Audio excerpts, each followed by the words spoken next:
de los programas La Disputa por el Derecho. Hoy tenemos a un invitado de lujo, Luis Arizmendi. Bienvenido, Luis.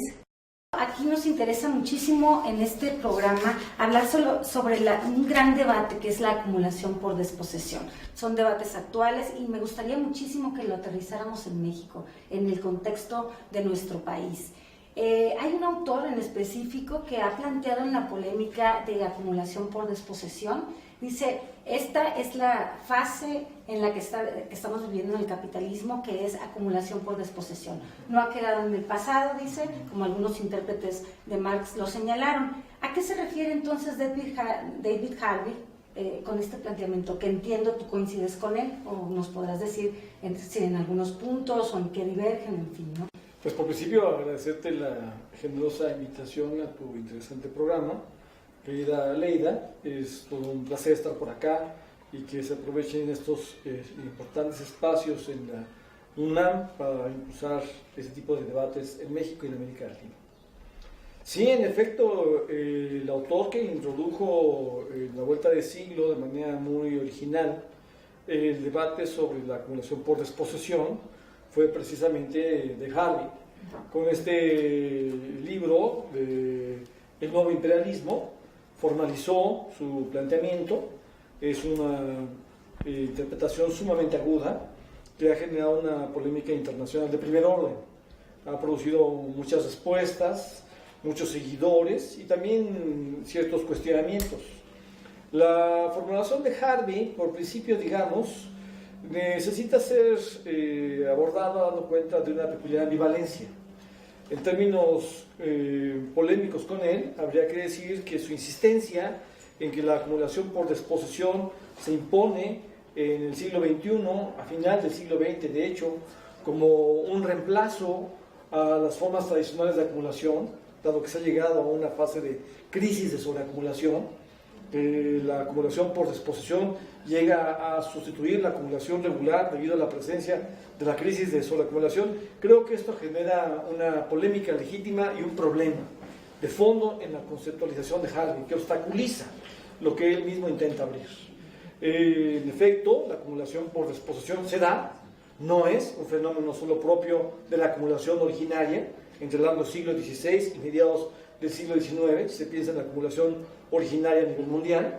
Este es un proceso que también se da en el fin del siglo XX, en la entrada al siglo XXI, pero de ninguna manera constituye un proceso contrapuesto a las formas regulares de la acumulación capitalista. Para poder descifrar lo que se juega en la acumulación por desposesión, es muy importante captar la articulación entre los procedimientos regulares de la acumulación capitalista y su configuración más violenta, con la presencia de la acumulación por desposesión. Lo más interesante, de hecho, me parece, de la intervención de Harvey, es que conduce a tener que reconceptualizar el capitalismo de la vuelta de siglo, mostrando cómo es que este se convierte en un capitalismo crecientemente violento. Su formulación está, en principio, dirigida a dar cuenta de la privatización. El mecanismo central de la desposesión hacia el cual Harvey dirige la mirada es la desposesión de las empresas públicas, la desposesión de los transportes, la desposesión de la energía eléctrica, la desposesión del petróleo, la desposesión de los bienes de vivienda que el Estado tendría que cubrir. Empieza discutiendo cómo sucede esto en el primer mundo con Thatcher para Inglaterra. Todo esto constituye nuevos canales de acumulación capitalista. Ciertamente, la crisis de sobreacumulación obliga a abrir nuevos canales, lo que no anula la presencia de la explotación de plusvalía en todas sus formas, absoluta, relativa, extraordinaria, incluso no anula la presencia de la sobreexplotación laboral. Pero partimos, perdona que te interrumpa, de acumulación capitalista que tiene en su seno procesos de violencia desde siempre. Así ¿no? es. ¿Cuáles serían esos nuevos procesos o qué características tiene esa violencia de hoy? Bueno, a mí me parece que en este terreno es sumamente importante romper las ilusiones del mito del progreso. La imagen esta que se propagó mucho con la intervención de Hannah Arendt, de que el progreso económico y político, el proceso para elevar los niveles de vida, el standard of living, estaba especialmente representado y comandado por la modernidad americana y quisiera planetarizar de manera indetenible después de la Segunda Guerra Mundial. El tránsito al siglo XXI ha hecho pedazos esta formulación. a partir de la entrada en escena de lo que viene a llamarse capitalismo neoliberal, se ha puesto claramente en evidencia la presencia de un capitalismo cada vez más violento. El mismo término neoliberalismo, en verdad, es un contradicto, inadyecto, es un término que se contradice a sí mismo, porque lo que se llamó liberalismo en rigor en el siglo XX respondió a una forma del capitalismo en la cual el Estado elevó los niveles de vida, defendió la soberanía nacional, hizo valer el ejercicio de procesos electorales regulares, y cuando se estrena lo que se llama neoliberalismo, en verdad hay una configuración antiliberal. Pinochet llega al poder en Chile con un golpe de Estado. Si algo hizo el capitalismo neoliberal fue investir el ejercicio de la soberanía nacional, y además no hubo para nada elevación de los niveles de vida, al revés, se entró en una fase en la cual los salarios internacionales, especialmente en países del sur como el nuestro, cayeron de una manera insólita, tuvieron su peor regresión histórica. Lo que sucedió con esto, que eso que se llama neoliberalismo, en verdad fue la entrada en escena de un capitalismo antiliberal. Si lo decimos en términos de la relación entre capitalismo y violencia, habría que decir que el Estado no dejó de intervenir en la economía. Esta idea de que el Estado se vuelve mínimo, que deja de intervenir en la economía, sirve para obstaculizar, comprender cómo el Estado interviene en la economía. Claro. Lo que está sucediendo es que el Estado interviene para garantizar que el centro de mando se traslada del Estado nacional al capital privado, ante todo transnacional, aunque también a ciertos capitales privados nacionales, pero antinacionalistas. Los capitales privados pasan a avanzar de manera estratégica en la privatización, y en este contexto es que sucede una ofensiva para integrar la desposesión de tres tipos de bienes. Si afinamos el concepto de Harry, deberíamos hablar de desposesión de bienes salariales. Se genera una expropiación muy amplia, muy ruda, de Fondo Salarial Nacional de Consumo, que es convertido en Fondo Capitalista de Acumulación. Cuando sucede la dictadura de Vidal en Argentina, es así como se paga la deuda externa. Cuando sucede la entrada del neoliberalismo en México, es así como se da la pinza. Explota la deuda externa y el salario cae 3 décadas y media con un impacto regresivo durísimo, golpeando la historia del salario mínimo en México. El siguiente nivel de la desposesión tiene que ver con la desposesión de bienes públicos, la desposesión de las empresas estatales, ante todo de las empresas estratégicas. México se ha vuelto el prototipo de eso, claro, porque México vendió todo. Claro. México vendió todo, se entró en el proceso de desposesión para enfrentar una deuda externa impagable, superior al 100% del PIB, y estamos ahora con que México ya vendió todo, y de todos modos seguimos siendo uno de los países más endeudados de América Latina. Pero ahora toda esta formulación de que vender las empresas estatales nos iba a sacar de la crisis está hecha pedazos. Al final del túnel está claro que el túnel tiene todavía un inevitable continuará. Y además habría que agregar la acumulación por desposesión, pasa a desplegar la disposición de bienes comunes, fuerzas productivas que nunca habían sido apropiadas por la historia de la mundialización capitalista, pasan a ser por primera vez convertidas en propiedad privada. Estamos hablando de territorios, estamos hablando de recursos naturales, o sea, el agua, ¿de qué más estaríamos hablando? Estamos hablando de la desposesión, por ejemplo, de los códigos genéticos.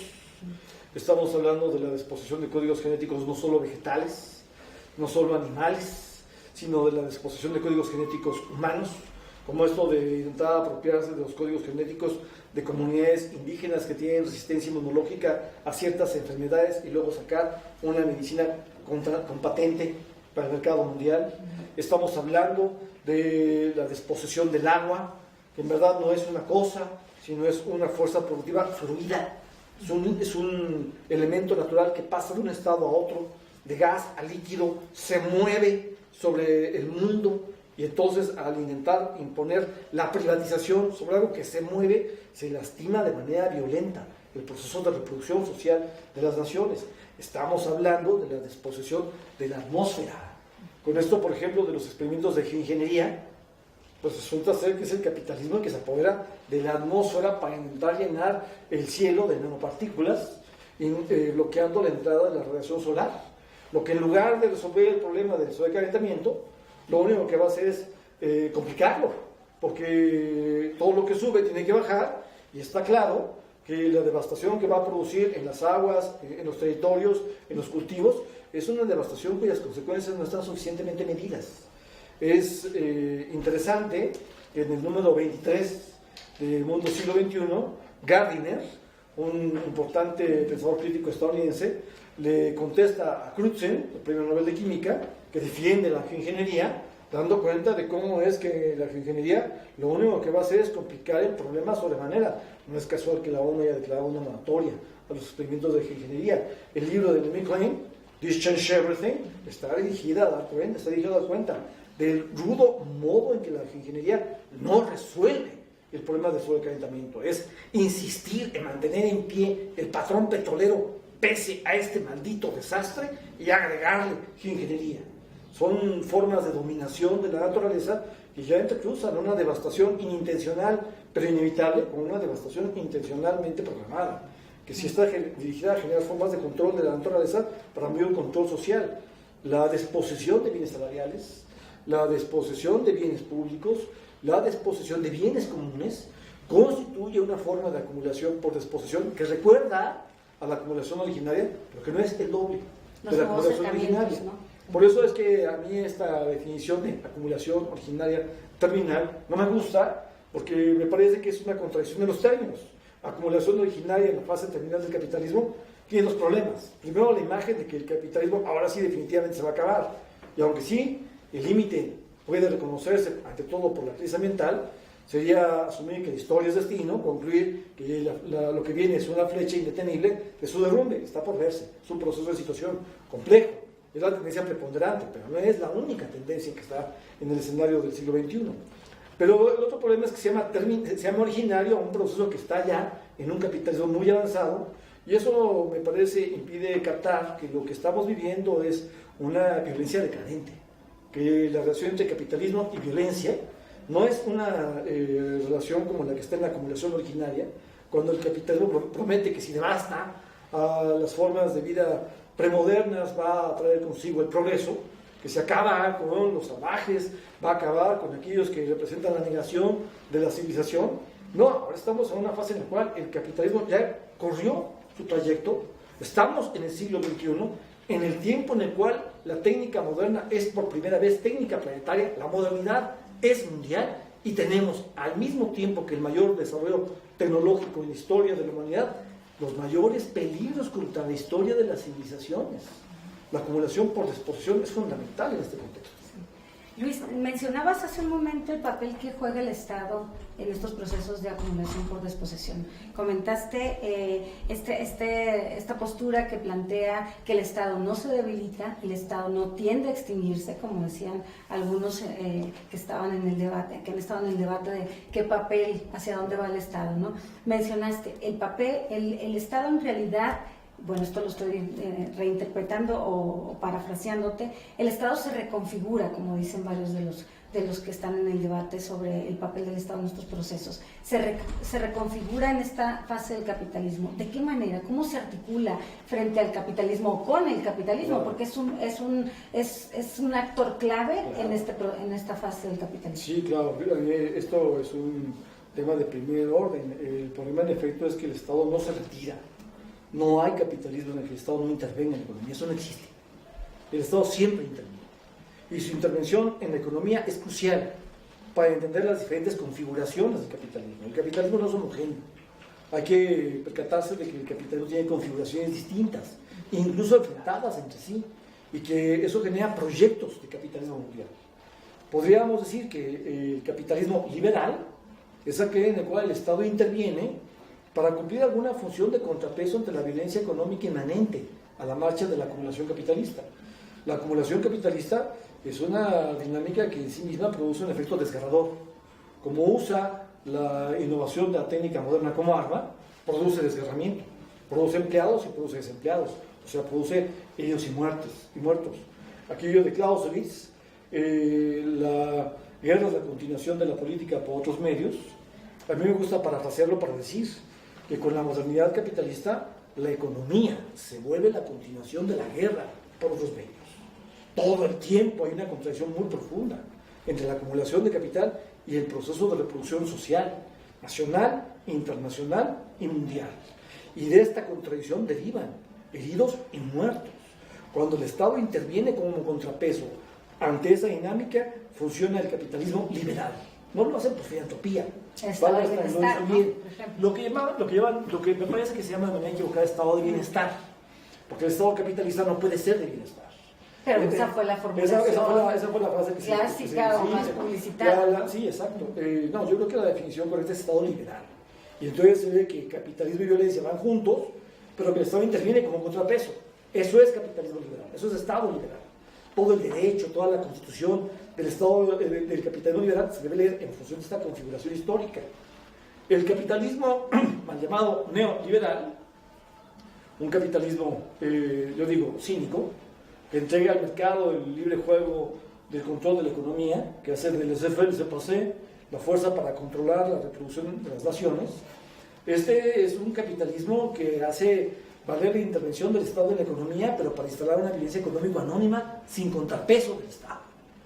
Eso quiere decir que se les da carta abierta a los capitales privados, ante todo transnacionales, para devastar los recursos naturales, para avanzar en la privatización de los bienes públicos, de los bienes comunes, para llevar a cabo una destrucción del proceso de reproducción de las naciones que permita maximizar la tasa de acumulación. El capital privado nacional y transnacional que sale beneficiado de esos agudos procesos de privatización es un capital que está haciendo valer la violencia económico anónima. Es un capitalismo que está transitando hacia una desestabilización muy profunda.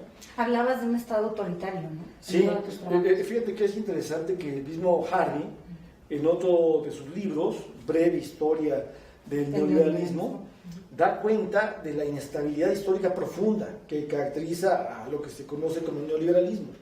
Porque él muestra que a la hora de otorgarle al mercado, o sea, a los capitales privados, el control de la economía, lo que en verdad está sucediendo es que este proceso se va de las manos.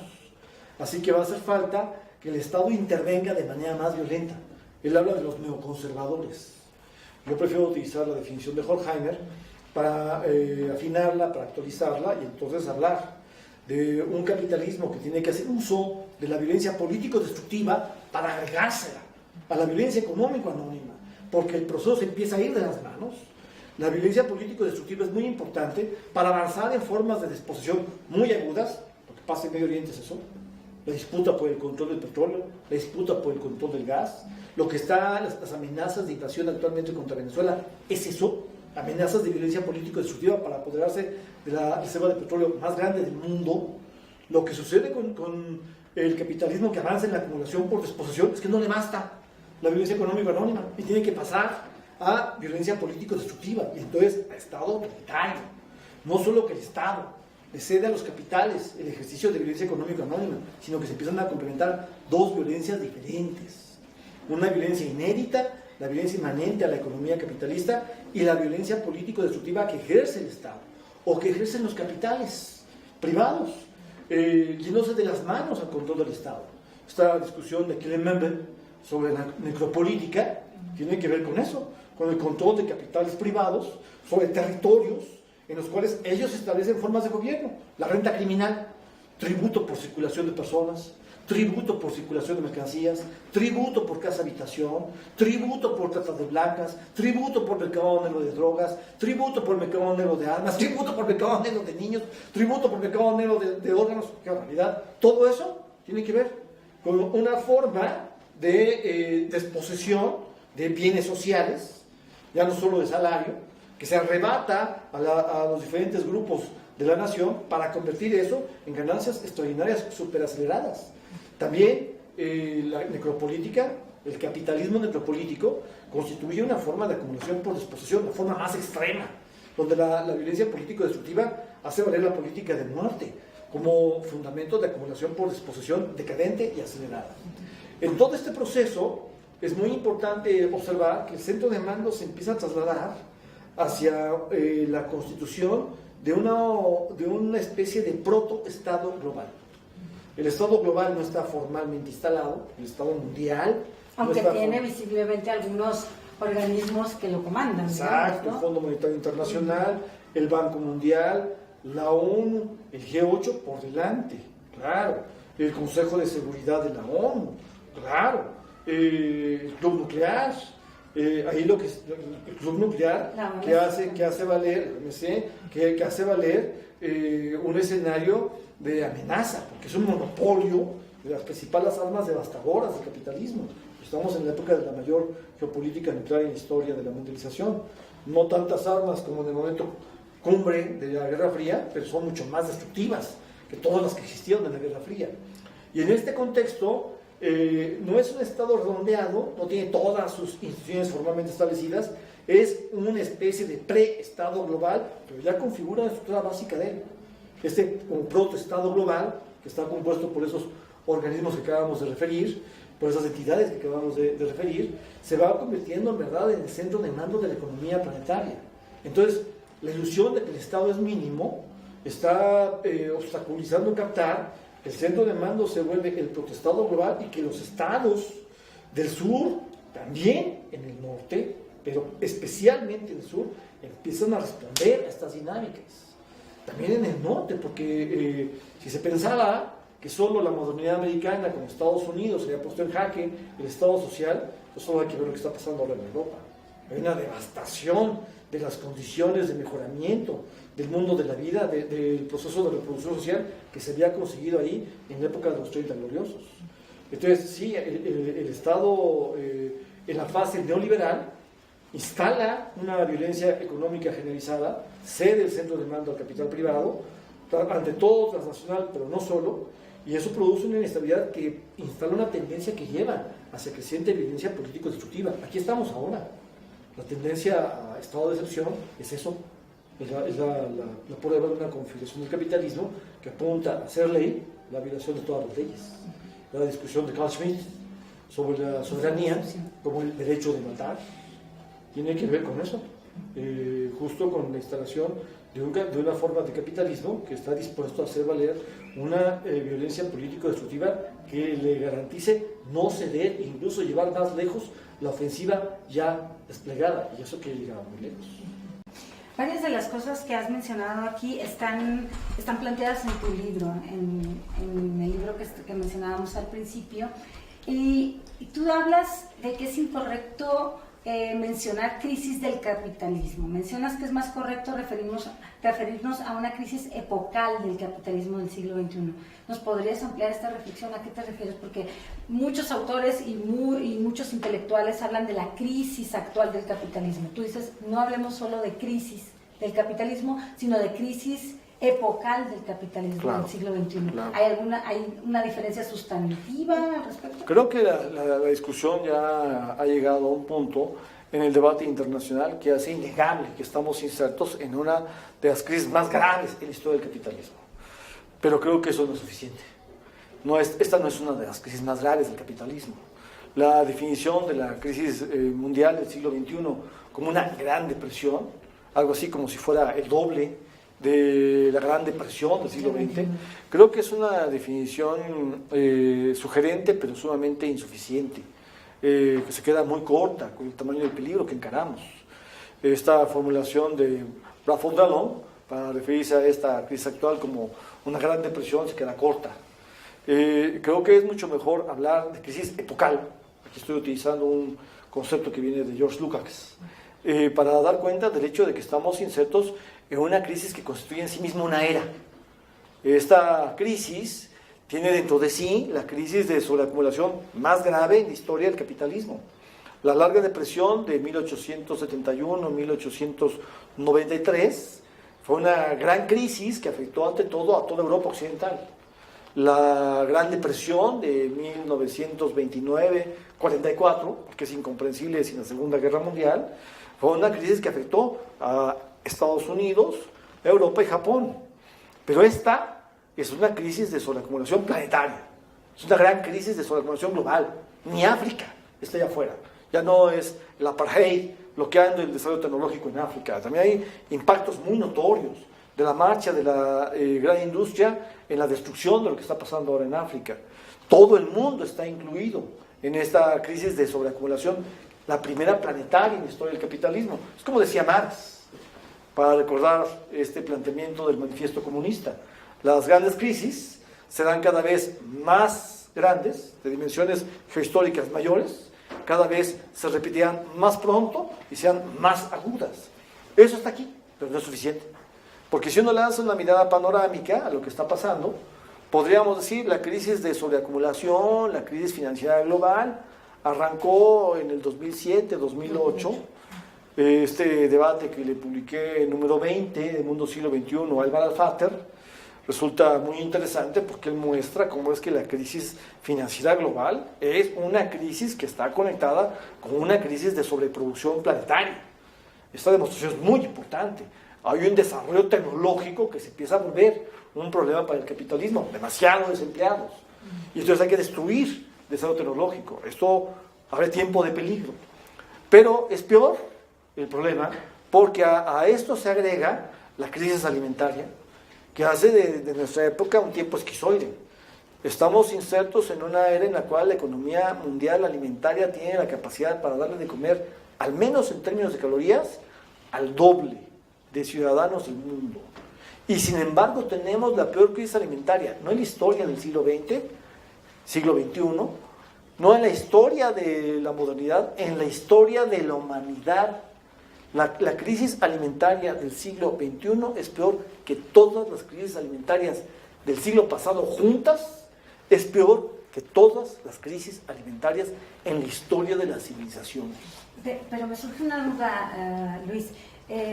Sí, el capitalismo ha mostrado en su existencia que siempre tiene crisis cíclicas. Claro. Esta y las anteriores las ha superado. Así es. Entonces, ¿qué perspectiva tienes tú al respecto? Ese es el punto. Dices, Claro. es una crisis epocal, ni Claro, siquiera es una crisis claro. típica de las que ha tenido el capitalismo, sino es una crisis epocal del capitalismo del siglo XXI. ¿Se espera una superación también de esta crisis? Yo creo que esta es una crisis única. Esta es una crisis única porque la Gran Depresión del siglo XX tuvo la necesidad de la guerra. La Segunda Guerra Mundial destruye el sistema de fábricas de Europa, destruye Japón, y la función de la devastación consiste en abrir la necesidad de una reconstrucción que relanza la tasa de acumulación global. La guerra es una necesidad de la acumulación capitalista. No hay capitalismo sin guerra. La imagen de Kautsky de un ultraimperialismo, de un capitalismo que pudiera construir una paz global que había llegado para quedarse, fue hecha a pedazos por la Primera Guerra Mundial, pero es peor aún, aniquilada por la explosión de la Segunda Guerra Mundial.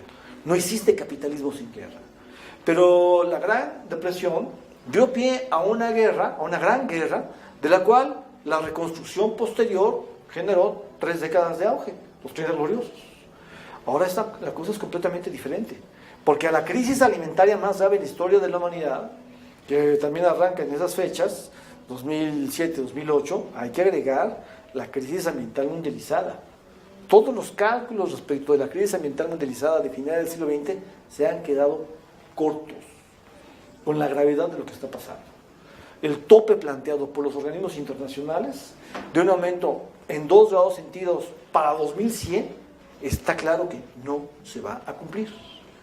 En 2016, bienvenidos al siglo XXI, alcanzamos aumento de 1 grado centígrado de la temperatura mundial. Podríamos tener los 2 grados antes del 2035. El Instituto Potsdam, que ofrece informes inicialmente confidenciales, ahora ya no son tan confidenciales, al Banco Mundial, está calculando que para 2100 el aumento de la temperatura global puede ser de 4 grados centígrados. El doble del tope.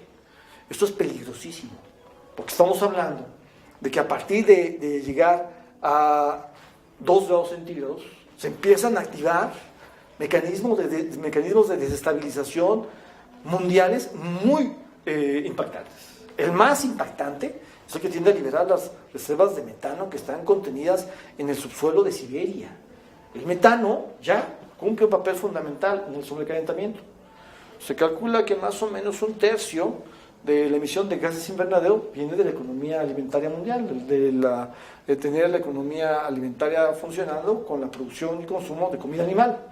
Pero no nada más. Los rusos están dando seguimiento a la liberación del metano que ya empezó en Siberia. Ya se pueden ver los bolsones.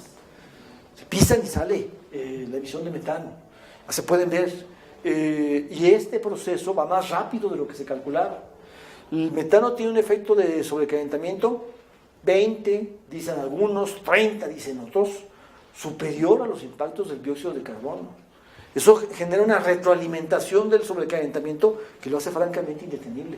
Y el cálculo es que eso arranca en 2030. Y si estamos en 1 grado en 2016, pues ya se pudo empezar a ver lo que está pasando en 2017. Ya no estamos hablando nada más del aumento del nivel del mar, que va a desaparecer países completos. Para empezar, un paraíso como las Islas Maldivas, los lugares más hermosos producidos en el planeta por la historia de la naturaleza, donde uno mete la cabeza en el océano y al abrir los ojos emerge como si fuera a abrir un cuento de hadas, un mundo multicolor de muy diversas especies marinas, una cosa verdaderamente fantástica. Este paraíso está puesto en peligro porque la máxima altura de Maldivas es 2 metros arriba del nivel del mar. Pero ya no hablamos nada más de que se eleve el nivel del mar, estamos hablando de que el peso de los océanos por desprendimiento de los hielos polares está haciendo que suba el peso de los océanos. Cuando nos hablas de todo esto, que por cierto sí impacta imaginarse todo este escenario apocalíptico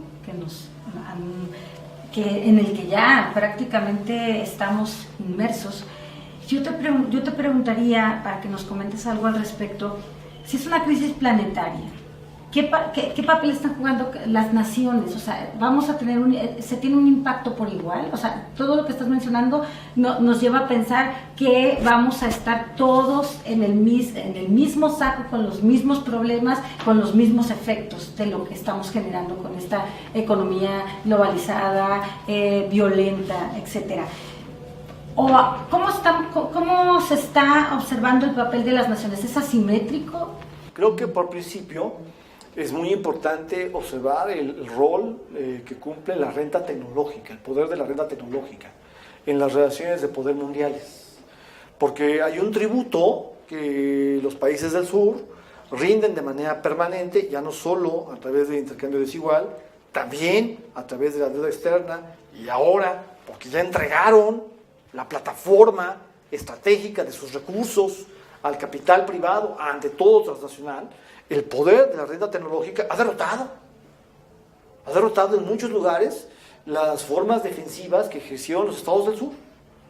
Hay un choque muy complejo en la economía planetaria entre el poder de la renta tecnológica, que viene del capitalismo metropolitano, y la defensa que hace el sur, haciendo valer la renta natural para poder tener recursos que nutran la renta nacional, el petróleo, el gas, el litio, que se utilizan para poder tener recursos para luchar contra la pobreza, para la educación, para la vivienda, para la alimentación. Esto es muy importante para poder llevar a cabo una reproducción social de la nación en el sur que se defienda de las relaciones de poder en la economía planetaria. Lo que ha pasado en los estados llamados post-neoliberales, por delante, Venezuela, Ecuador, Bolivia, pues es precisamente la demostración de cómo se usa la renta natural como fuente de la renta nacional. Pero lo que está sucediendo con la acumulación por desposesión, desde la ofensiva del norte, a través del arma que significa la renta tecnológica, es una derrota estrepitosa de las formas defensivas. En América Latina, Colombia y México son el ejemplo por excelencia de lo que significa eso. Y yo diría que incluso México. Antes hablábamos de la colombianización de México, ya no. En Colombia se logró detener todos los impactos de esta devastación producida por la entrega de la plataforma estratégica nacional al capital transnacional en términos de generación de la violencia decadente necropolítica. En México lo que tenemos es en verdad insólito, es una de las formas más violentas del capitalismo en la historia de la mundialización. La clasificación que se hizo de México como el segundo estado más violento del mundo, podrá tenerse todo el debate que se quiera respecto de las variables, pero da cuenta un horror. ¿Cómo lo está viviendo México, los procesos de desposesión, que ya estabas por empezar? No, México yo creo que es el prototipo de la acumulación por desposesión en América Latina y en el mundo.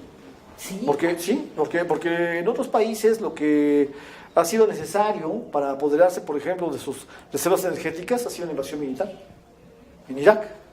En otros países, para llevar a cabo la privatización de las pensiones, hizo falta una dictadura militar, por ejemplo, Chile. Eso fue lo que estrenó Pinochet. En México estas cosas pasan con contrarreformas. Es el único país en el que pasa con contrarreformas, una forma de acumulación por desposesión, y luego otra peor, y luego otra peor, y luego otra peor. Sin grandes resistencias. Sin una resistencia suficiente. México está convocado a ponerle por fin el alto a esto. De una manera, si se quiere, un poco asimétrica. Se ha ido para atrás en varios países de América Latina. Ya debería llegar la hora de México de ir para adelante. Si se puede. Si se puede, es demasiado. Ha llegado muy lejos. Esa acumulación por desposesión de bienes salariales. Se generó un retroceso de 3 décadas y media. México tiene el salario más bajo en los países de la OCDE, con la jornada laboral más larga, por encima de 9 horas. Tenemos un retroceso de más de un siglo en lo que concierne a la historia de la jornada laboral. La acumulación por desposesión de bienes públicos está completa en México. México está completamente entregado. Todo lo que es estratégico del país está entregado. Solo queda la educación. Ahí es donde, de todos modos, han avanzado sobremanera en la privatización indirecta de la educación. Han crecido muchas universidades privadas. La matrícula se ha recanalizado en un porcentaje nada menor hacia universidades privadas. En México, desde la UAM, no sé cómo ha vuelto a construir una universidad pública. Con Lula se construyeron 10. Solo la Ciudad de México, pero no hay ninguna para nacional. Es muy grave lo que está pasando con el manejo de la juventud mexicana, un despilfarro estrepitoso del bono demográfico, porque si entramos en una fase en que la mayoría de la gente va a ser ya mayor de edad, ya no jóvenes, pues estamos hablando de un impacto por décadas para esas generaciones y para el país. O sea, el proyecto de capitalismo mexicano es vender una de las fuerzas de trabajo más baratas a la economía mundial. Y luego además se ha instalado sobre eso la acumulación por desposesión decadente, o sea, necropolítica, la política de muerte como base de la renta criminal, la política de terror basada en economía criminal para hacer valer muy diferentes fuentes de la renta criminal que nunca había tenido esta complejidad con el siglo XXI. La acumulación por desposesión lleva lejísimos en México. México se ha vuelto el prototipo de eso y es justo esto lo que significa un gran peligro para el porvenir. Lo que sigue es la balcanización del país. Y es que hemos visto un Estado colaborativo en su totalidad en este desmantelamiento de derechos, por ejemplo, en los procesos de acumulación por desposesión. Sí. O sea, ¿qué mediación ha tenido? ¿O ha sido la mediación en ese sentido? Así como lo acabas de plantear al final, ha sido la mediación para que la acumulación por desposesión pudiera avanzar en México, la reconfiguración del Estado y todo un conjunto de contrarreformas estructurales han sido la clave para darle una configuración en el derecho a lo que va sucediendo en el plano de la economía. Por ejemplo, en economía hablamos de la ley del valor para el salario, cuando el salario cubre la reproducción digna nacional de la fuerza de trabajo social. Pero esto que fue propio del capitalismo liberal, que el salario respondiera a la ley del valor en la relación capital-trabajo, está hecho pedazos con el capitalismo antiliberal, mal llamado neoliberal. Y lo que tuvimos con la contrarreforma laboral fue un nuevo derecho laboral, una nueva ley laboral, que formaliza constitucionalmente la violación de la ley del valor en la relación capital-trabajo a nivel de la economía. Lo que estamos teniendo con la ley de seguridad, pues es una tendencia que nos lleva a hacer ley la violación de las leyes, la violación de las garantías constitucionales. Hablaremos, estamos trabajando conceptos de legalización del despojo, estructuras jurídicas del despojo. ¿Estaríamos hablando de eso con las contrarreformas? Claro que sí. Este proceso de desposesión que se ha desplegado en México, pues hace francamente imposible que a través de la ley se pueda defender, por ejemplo, una comunidad indígena que ocupa un lugar donde hay alguna reserva de petróleo o alguna reserva de biodiversidad importante. Pero por otro lado está la reforma constitucional de derechos humanos que ayuda a que comunidades, pueblos, personas puedan apelar a convenciones internacionales de derechos humanos y defenderse, o sea, la disputa por el derecho también. Sí, pero de manera muy asimétrica. Claro. Porque Aquí creo que es muy importante decir las cosas con toda su fuerza. El debate del fin del siglo XX sobre derechos humanos emergió como una válvula de escape para intentar compensar el despliegue de violencia político-destructiva represiva. Era como decir, digamos lo duro, no los vamos a matar, pero los vamos a explotar. Ahí empezó el debate de derechos humanos. La manera en la que ha avanzado la configuración del capitalismo violento en la vuelta de siglo puede verse en que se empezó a volver, que ya se volvió, debate de derechos humanos, el debate sobre la pobreza alimentaria.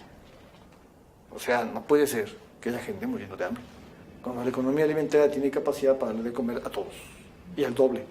Y vamos a tener un programa especial contigo, si nos lo permites, sobre ese tema en particular, el ingreso universal. Ingreso ciudadano universal. Ingreso ciudadano universal. Con todo gusto. Y para ir cerrando, Luis Arizmendi, digamos, el panorama es desolador. Sí, es fuerte. Es preocupante por mucho, por todo lo que nos estás mencionando y lo que vivimos, lo que estamos observando. Pero, ¿qué perspectivas hay para que esto cambiara? Mira, sí las hay, porque yo creo que nos quedamos en este terreno de mucha la desilusión, ¿no? Sí. De desilusión, y no quisiera que cerráramos ese No, programa para porque, nada. Es porque muy sé que por ahí hay no, recovecos es muy importante rebasar. procesos de emancipación. Sí, es muy importante que el discurso crítico del siglo XXI rebase la perspectiva desencantada de la cultura política posmodernista de finales del siglo pasado, que tuvo muy bien, como que esta expresión se le podría adjudicar muy bien, esa de omnia sub luna caduca, todo bajo la luna está caduco, ¿no? Creo que lo único que le da sentido a entender la gravedad del sinsentido del capitalismo violento que enfrentamos hoy, reside en poder hacer emerger el reconocimiento de las enormes potencialidades positivas de nuestra era. Si tiene sentido entender el tamaño inédito del peligro que enfrentamos, porque esta crisis de sobreacumulación pues lleva a una catástrofe ambiental cada vez más peligrosa y además a peligro de guerra a gran escala, incluso de guerra nuclear. El modo en que está sucediendo la marcha del capitalismo del siglo XXI es extremadamente amenazante. Y tiene mucho sentido entender esto, porque hay que detenerlo. La modernidad tiene otras posibilidades que están aquí y ahora. Pero para esto es muy importante hacer pedazos el etos realista, para usar la expresión de Bolívar Echeverría. La imagen de que no puede existir más que esta y solo esta realidad. Esta y esta maldita catástrofe. No. La modernidad puede tener muchas otras formas. Y allí es muy importante reconocerlas para construir las alternativas en todos los planos. Si es posible reconfigurar los estados contra la acumulación por desposesión, por supuesto que sí. Necesitamos detener la violencia necropolítica, necesitamos detener la tendencia a estado de excepción, por eso importa cambiar los grupos que se encuentran al mando del Estado, por eso importa ganar las elecciones. Podemos y debemos intentar detener lo que pasa con la devastación ambiental. Para eso hay que impulsar una transición tecnoenergética acelerada. Si uno va a Japón, pues más o menos un 65-70% del parque vehicular es mínimo híbrido. El auto eléctrico, que puede recorrer 500 kilómetros y que puede subir de 0 a 100 en menos de 3 segundos, ya existe. Ya existe. México es un país ridículo en el que el parque vehicular sigue siendo fundamentalmente fosilista, o sea, basado en gasolina, y se impide la transición porque los autos híbridos cuestan el doble que de Estados Unidos. Hace falta una política de Estado que permita llevar a cabo la transición energética aceleradamente.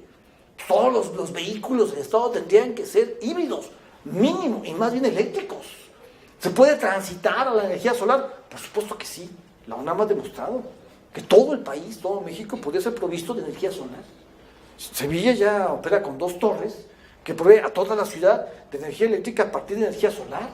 Masdar va a tener en el 2020 la primera ciudad solar del siglo XXI, ni una molécula de energía fósil. Para 2100 calcula la Comisión Mundial de Energía, la producción de energía global va a ser cargada de energía solar en un 80%. La transición solar está aquí a la mano y está bloqueada. Hace falta una política de Estado que acelere la transición, pero para eso hace falta que el Estado asuma la soberanía. Sin soberanía no se puede.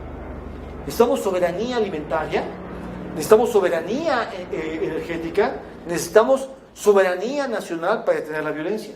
En el siglo XX, por ejemplo, México fue un país ejemplar en el ejercicio de la soberanía alimentaria. Podía haber pobres, pero no gente muriendo de hambre. En el siglo XX así fue. Se perdió eso. La grave subordinación alimentaria de México a Estados Unidos destruyó eso. Generó no solo vulnerabilidad alimentaria, sino crisis alimentaria para grupos étnicos extremadamente pobres, donde sí hay muertos por hambre. Dicen destrucción crónica, pues eso quiere decir hambre.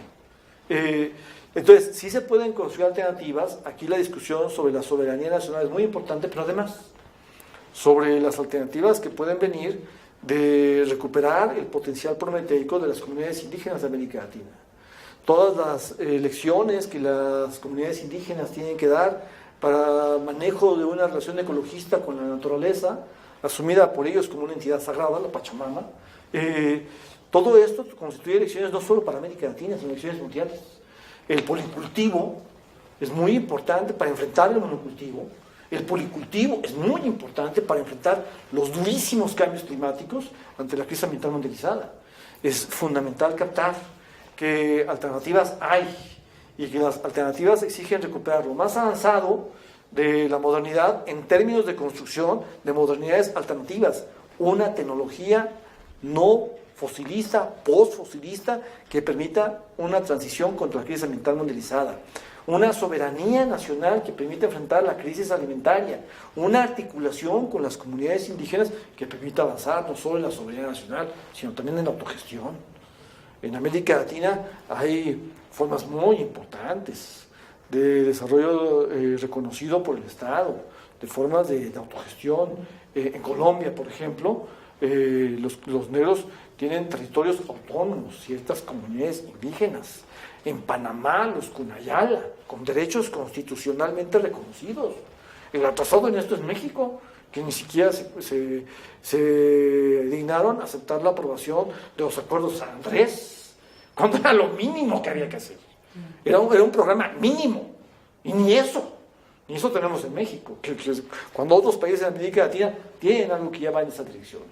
Es muy importante que veamos que otro mundo es posible, pero para eso hay que aprender a pensar la modernidad en los pliegues de nuestra vida. Luis Arizmendi, muchísimas gracias por haber estado aquí con nosotros charlando sobre estos temas acuciantes de nuestro tiempo. Tenemos que pensar alternativas, como bien lo estás diciendo, para detener esta catástrofe o darle otro sentido, darle otra dirección. No detener la crisis de la crisis epocal del capitalismo, sino transformarla en otra cosa. No, pues al contrario, agradecer la generosa invitación que me extendiste para venir a tu interesante y creativo programa y, por supuesto, felicitarte por abrir espacios para este tipo de discusiones en la UNAM. Gracias a ti, gracias al CEICH y a todo el equipo de producción.